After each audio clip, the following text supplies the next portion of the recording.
Hello friends. Cholesterol कम करने की दवा स्टैटिन से काफ़ी लोगों को मसल का पेन होता है।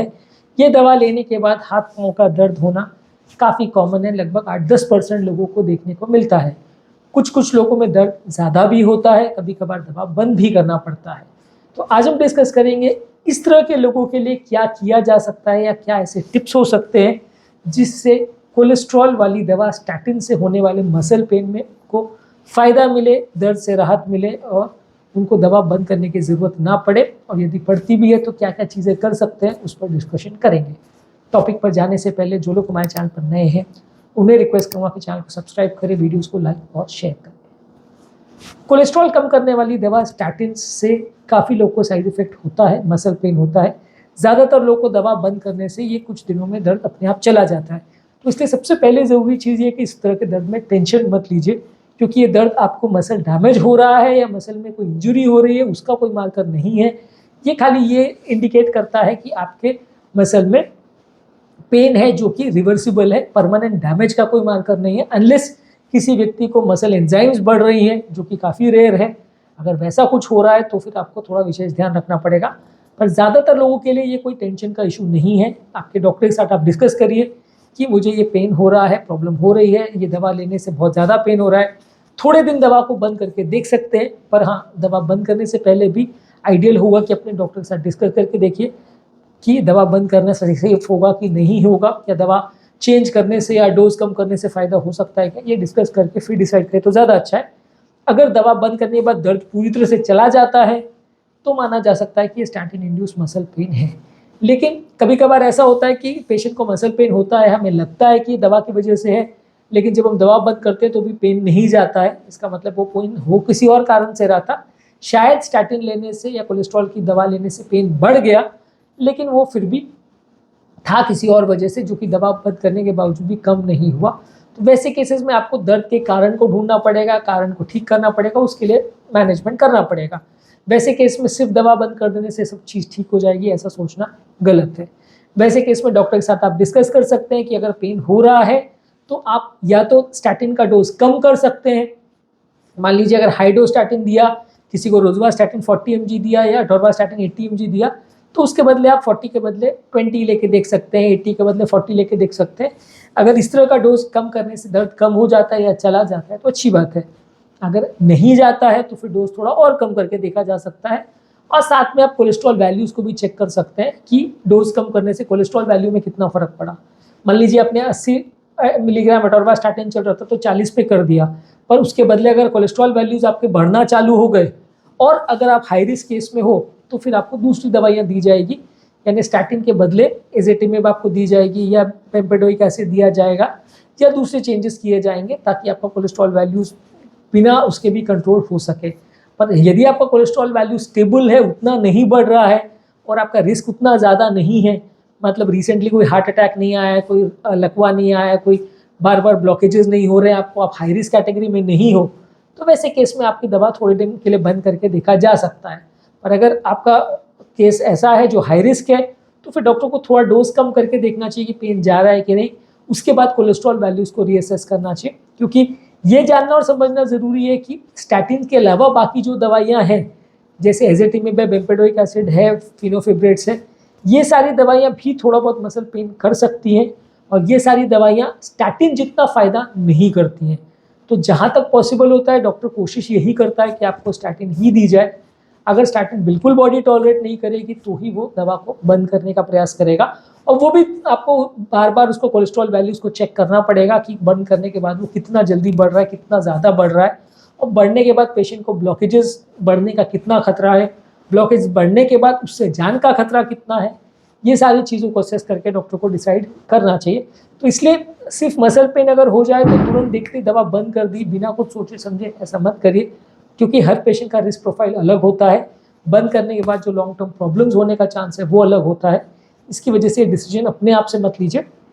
डॉक्टर उसका डोज पहले कम करके देखेंगे, अगर कम करने से पेन चला जाता है तो अच्छी बात है, नहीं तो दवाओं को थोड़ा चेंज करके देखा जा सकता है। कई बार स्टैटिन को दूसरे स्टैटिन से बदल सकते हैं कि रोजवास्टैटिन के बदले अटोरवास्टैटिन लो या अटोरवास्टैटिन के बदले सिम्वास्टैटिन या पिटवास्टैटिन लो, हो सकता है उससे भी कई बार फर्क पड़ जाता है। या कई बार स्टैटिन को बंद करके एजेटिमेब दे दीजिए, या स्टैटिन को कम करके साथ में एजेटिमेब या बेम्पेडोइक एसिड दे दीजिए। इस तरह की चीज़ें करी जा सकती है, तो इससे कई बार थोड़ा फर्क पड़ सकता है। डोजेस को एडजस्ट करने का मैंने ऑलरेडी बोला कि आपको डोज कम करके जाना है, साथ में कोलेस्ट्रॉल वैल्यूज चेक करना है। यानी दवा चेंज करने के 2 दिन में चेंज आपको कोलेस्ट्रॉल वैल्यूज में नहीं मिलेगा, 15-20 दिन के बाद चेक कराइए। अगर 15-20 दिन के बाद जब आपने चेक कराया कोलेस्ट्रॉल वैल्यू स्टेबल है, साथ में अगर आपका पेन भी चला गया तो अच्छी बात है, उसी डोज पे कंटिन्यू रखिए। अगर ऐसा हो रहा है कि मतलब पेन आपका गया भी नहीं और कोलेस्ट्रॉल वैल्यूज बढ़ने लग गए, तो वापस से रीअसेस किया जाएगा कि पेन क्यों हो रहा है, पेन के लिए और क्या किया जा सकता है, और साथ में दवाओं के डोज को किस तरह से मैनेज किया जाए उसको असेस करना पड़ेगा। इसके अलावा आप पेन को कम करने के लिए कोएंजाइम Q10 का सप्लीमेंट ले सकते हैं।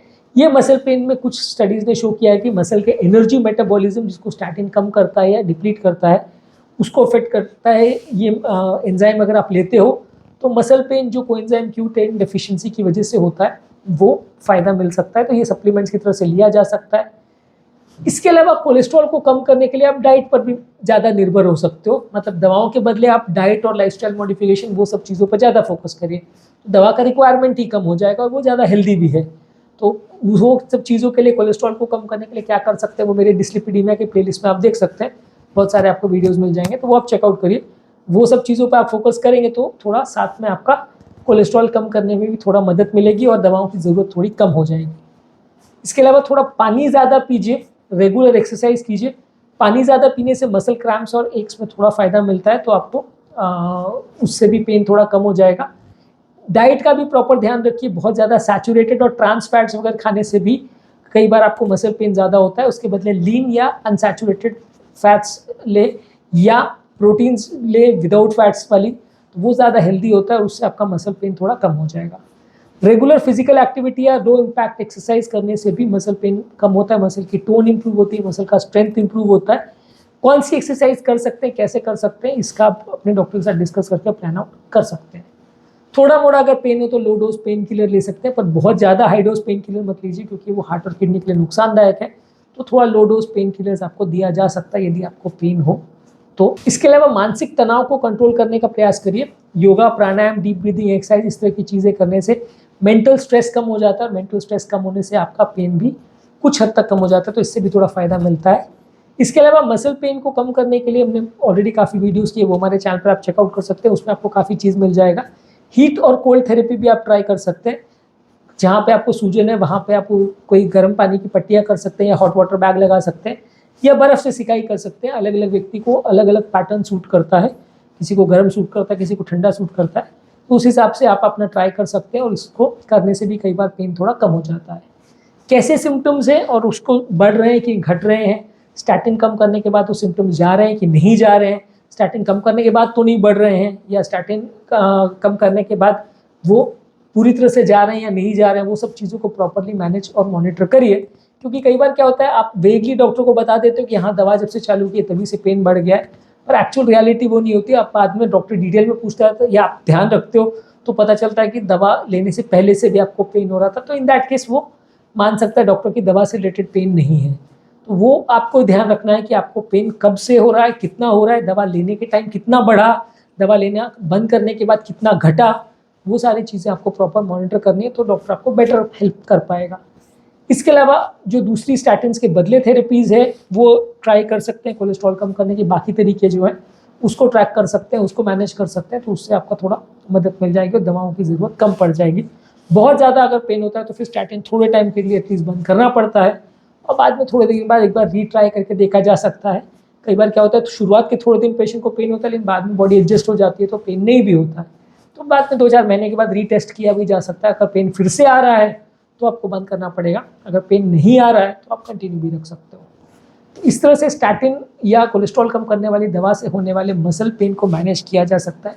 ये काफ़ी कॉमन सिम्टम है, किस व्यक्ति को कितना पेन है, कहाँ पे पेन है, किस जॉइंट पे पेन है और उसका रिस्क प्रोफाइल कैसा है, कोलेस्ट्रॉल वैल्यूज़ कितना है, उसके बेसिस पर डिसाइड हुआ कि दवा बंद कर सकते हैं कि नहीं कर सकते, और बंद करना है तो कितने दिन या कैसे बंद करना है, दूसरी दवा देनी है कि नहीं देनी है, ये सब चीज़ें उस पर डिसाइड होंगी। तो ये डॉक्टर के साथ डिस्कस करके डिसाइड करिए, अपने आप से डिसीजन चेंज मत करिए। उम्मीद करूँगा कि आज के टॉपिक में कुछ नई बातें जानने को मिली होगी। जो लोग हमारे चैनल पर नए हैं उन्हें रिक्वेस्ट करूँगा कि चैनल को सब्सक्राइब करें, वीडियोज़ को लाइक और शेयर करें।